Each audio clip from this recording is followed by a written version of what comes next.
எண்ணெய் ஊற்றுறீங்களா? ஆமாப்பா. காரக்குழம்பு வைக்கிறதுக்கு முள்ளங்கியும் சேப்பங்கிழங்கும் காரக்குழம்பு வைக்க போகிறோம். இந்த 3 கரண்டி ஊற்றிக்கிறோம். இந்த 4 கரண்டி ஊற்றிக்கிறோம் எண்ணெய். 4 கரண்டி எண்ணெய் ஊற்றிக்கிறோம். காஞ்ச சுண்டைக்காய் அது இந்த பேர் காஞ்ச சுண்டைக்காய். ஒரு பாக்கெட்டு 10 ரூபான்ட்டு 20 ரூபாய்க்கு வாங்கினேன். இதை தான் இப்போ வறக்க போகிறோம்.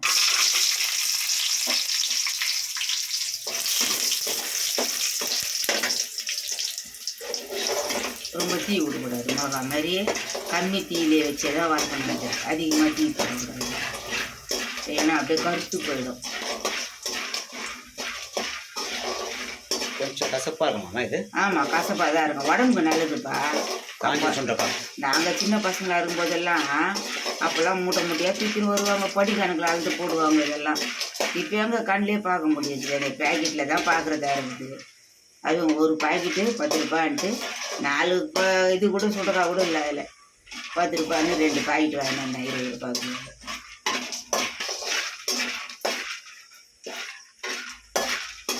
வச்சு எடுத்துன்னு வந்து விற்பாங்க பாப்பெல்லாம் மோரில். ஆமாம், மோரில் தான். ஊறுகாய் மிளகா மாதிரியே தான் இதெல்லாம்.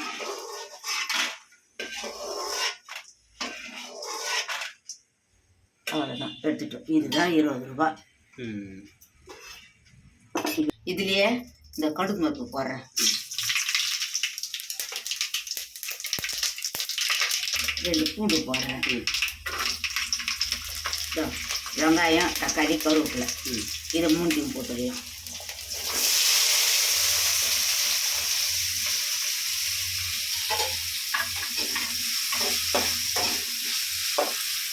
இந்த பெரிய தக்காளி ஒரே ஒரு தக்காளி தான் அரைச்சிட்டேன். மிக்சியில் போட்டு இப்போ காமிச்சேன்ல, அதை தான் அரைச்சிட்டேன்.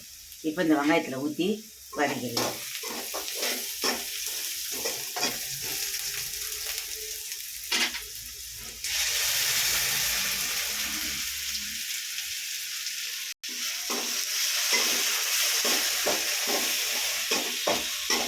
நம்மளுக்கு குழம்பு திக்காக வரும் தக்காளி அரைச்சி ஊற்றுறதுனால.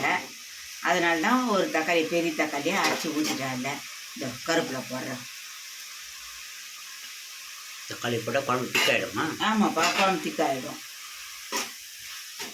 ஒரு நாளைக்கு வெங்காயம், தக்காளி, கருவேப்பிலை, கொத்தமல்லி எல்லாத்தையும் வதக்கி அரைச்சியும் ஊற்றுவேன். ஒரு நாளைக்கு இப்படி எப்படி இருக்குதோ அப்படி செய்திடலாம். எப்படி செய்யணும்னு நினைக்கிறோமோ அப்படி செய்திடலாம். இதோ முள்ளங்கி முள்ளங்கி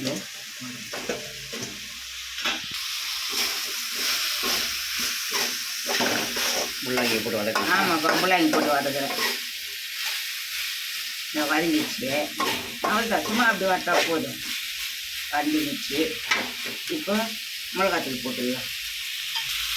சரிப்பா, ஒரு கரண்டி மிளகாய் தூளா? ஆமாப்பா, வீட்டு மிளகாத்தூள். இந்த 2வது கரண்டி. 2 கரண்டியும் போட்டு இதோ கொஞ்சம் மிளகாத்தூள் போடுறேன். அவ்வளோதான். அப்படியே இதில் புளி தண்ணி ஒரு பெரிய எலுமிச்சங்காய் சைஸுக்கு புளியை கரைச்சி வச்சுருக்கிறேன். அதை தான் இப்போ ஊற்ற போகிறேன். புளி தண்ணி? ஆமாப்பா, புளி தண்ணி.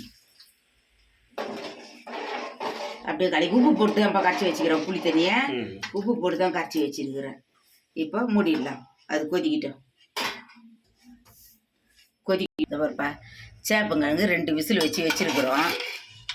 கழுவி 2 தண்ணி ஊற்றி கழுவி சேப்பங்கிழங்கு குக்கரில் போட்டு வேக வச்சோம்.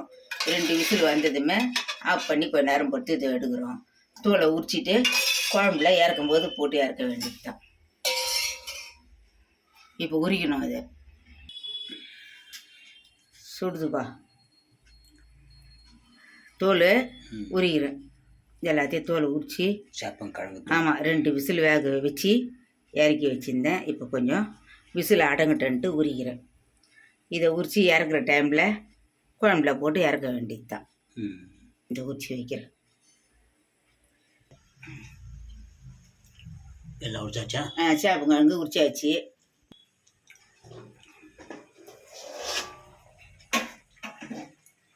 கொதிக்குது குழம்பு.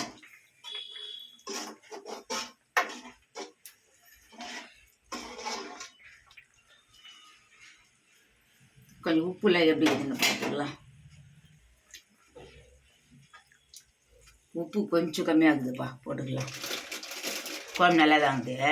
உப்பு தான் கொஞ்சம் கம்மியாக இருக்குது. இதை பாரு ம் போட்டுடுறேன். சரியாக இருக்கும். இந்த கழுங்கையும் போட்டுடுறேன். ம் கொஞ்ச நேரம் நல்லா கொதிக்கிட்டேன்னு ஆஃப் பண்ணிடலாம்.